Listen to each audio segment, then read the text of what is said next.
Ong iglesia gidalata daygon siya sa pagsinati ni Kristong nagtubo.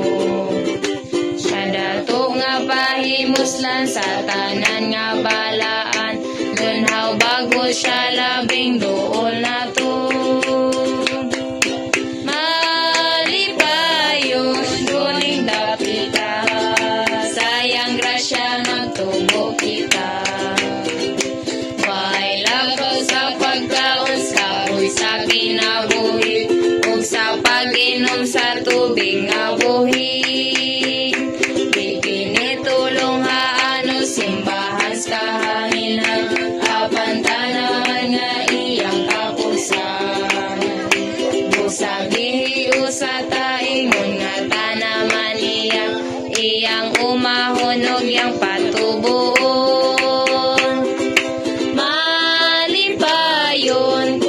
Dapita, sayang grasya magtubo kita. May labaw sa pagkaon, kahoy sa kinabuhi, ug sa pag-inom sa tubig nga buhi.